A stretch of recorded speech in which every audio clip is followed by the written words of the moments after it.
My dear husband. Chapter 1. The boy carrying his whole world. He is my husband. But we did not meet because of love. There was no beautiful confession, no romantic encounter beneath a moonlit sky, and certainly no moment where our eyes met and our hearts immediately understood one another. No, it was fate. A blind, annoying, stubborn, and sometimes unbelievably cruel fate that decided to bring two people from completely different worlds together. And somehow, it worked. Today, I want to tell you the story of the man who eventually became my husband. The man who rose from an ordinary family, struggled through things most people never noticed, and eventually earned the respect of almost everyone who once looked down upon him. And the reason he did all of that was surprisingly simple. He wanted to stand beside me. Well, did I ask him to? That is something we will find out later. Even now, whenever I think about it, I sometimes wonder how such a complicated relationship could have begun from such an ordinary day. It was a very long time ago, yet I remember that day clearly. Perhaps some memories simply refuse to fade, because that day was the beginning of the strange relationship between me and my dear husband. I was 15 years old at the time. Clara, I bet your score is going to be amazing. A cheerful voice came from beside me. I turned my head and saw Catherine walking beside me with a bright smile on her face. Catherine was one of my closest friends. She had always been the kind of person who could become excited about almost anything, and today's examination was no exception. I merely smiled and nodded. Maybe. Catherine immediately frowned. That's all you have to say? I couldn't help but let out a small laugh. I'm taking an examination, Catherine. I'm not conquering a kingdom. You might as well be, she replied dramatically. I shook my head and continued walking. Today was the day of the Royal Affinity Examination. The examination was conducted throughout the kingdoms and major centers of planet Aleph. Every child reached this stage at the age of 15. The examination itself was rather simple. There was no complicated written test. No long interview. No battle. All we had to do was place our hand upon a mystical crystal. The crystal would respond to the person's natural affinity toward weapons. The stronger the affinity, the higher the score. And the higher the score, the better the Academy one could become eligible to attend. For most students, this examination could determine the direction of their entire future. For me, however, things were slightly different. My position as a member of one of the 4 royal clans had already secured my place in the Royal Academy. I didn't need the examination to earn that opportunity. Yet I still came. Why? Because people had been calling me a genius for as long as I could remember. I had heard it from teachers, from elders, from members of my clan, sometimes even from people I barely knew. Clara is a genius. She is the future of the clan. She will become an exceptional queen. I had grown accustomed to those words, perhaps too accustomed. But somewhere inside me, there had always been a small question. Was I truly worthy of everything people expected from me? Or was I simply receiving opportunities because I had been born into the right family? I wanted to know. Even if I already knew where I would study, I wanted to see my own result. I wanted to know whether I had earned the praise people gave me. So I walked toward the royal testing ground with my friends. And that was when I saw him. For the first time. A boy. He was good-looking. That much was obvious. But strangely enough, his face wasn't what caught my attention. Neither was his appearance. It was what he was carrying. A ridiculous amount of luggage. I stopped for half a second. Why does he have so much luggage? The boy looked as though he had packed everything he owned and decided to bring it with him. He carried bags over both shoulders.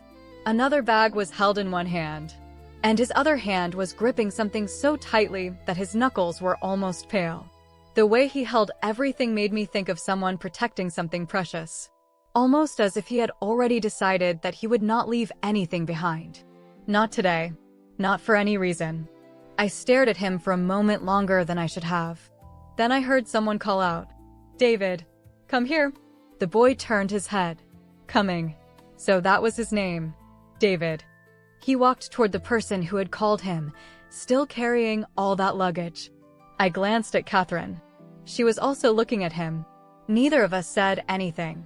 Then I noticed something even more amusing. His friend wasn't any better. He was carrying luggage too. I almost laughed. Are they moving into the academy today? I had no idea why I found it so amusing. Perhaps it was simply because everyone around us was dressed appropriately for an examination, while these two looked as though they had been told they would never return home. Eventually, I stopped paying attention and continued inside. Being a member of a royal clan had its advantages. One of them was that I didn't have to stand in the ordinary examination line. I entered the designated waiting area with my friends and sat down. Everything was proceeding normally. Students were arriving. Examiners were preparing the testing crystals. The atmosphere was filled with nervous conversations. Some students were quietly praying. Others were boasting about how high their scores would be.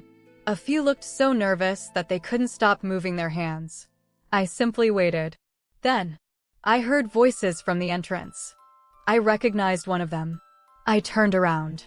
It was the same two boys, David and his friend. And yes, they were still carrying their luggage. I almost smiled. But then I noticed something strange. People were staring at them. Not ordinary curiosity. Their eyes were different. Cold. Sharp. Some carried amusement. Others carried contempt. I immediately understood. They're in the wrong room. A moment later, one of the examiners confirmed it. You too. The examiner's voice was low and stern. David and his friend stopped. You have entered the wrong examination room. The two boys looked around. For a moment, neither seemed to understand. Then the examiner continued. This room is reserved for students of the Royal Academy Selection Group. His eyes narrowed. It is not a place for commoners.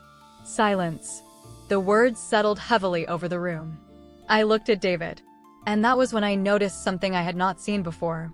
His expression barely changed. He didn't argue. He didn't shout. He didn't lower his head either. But his eyes, there was resentment inside them. Not explosive anger. Not hatred toward that particular examiner. Something deeper. Something older. It felt like he had heard those words many times before. Commoner. The word had probably been thrown at him so often that he had learned how to hide his reaction. But I saw it. For just a moment. And for some reason. I didn't like it. I don't know what came over me. Perhaps it was because the examiner's words felt unnecessary. Perhaps it was because David hadn't done anything wrong.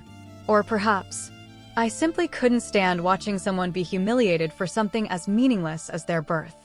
Before I could think too much about it, I spoke. Sir. The examiner looked toward me. I stood up. They're students too. A few people turned toward me. I continued calmly. Let them stay. The examiner's expression hardened slightly. Lady Claera, this examination area dash. I understand.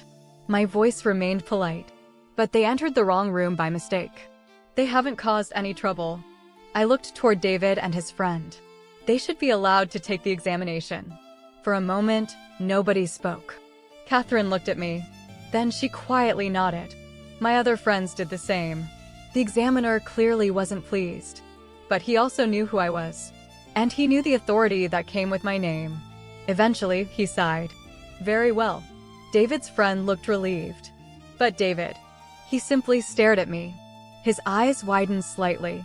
He looked genuinely surprised. Almost shocked. As though he couldn't believe that someone like me had actually spoken on his behalf. Then he lowered his head slightly. A small nod. Thank you. He didn't say the words. He didn't need to. I understood. I gave him a small smile and turned away. At the time, I didn't think much of it. It was just a small thing. A few words. A simple decision. I had no idea that the boy standing behind me would one day become the most important man in my life. If someone had told 15-year-old me that, I probably would have laughed. The examination had not started yet. Everyone continued waiting. Most students sat down. David and his friend didn't. They remained standing.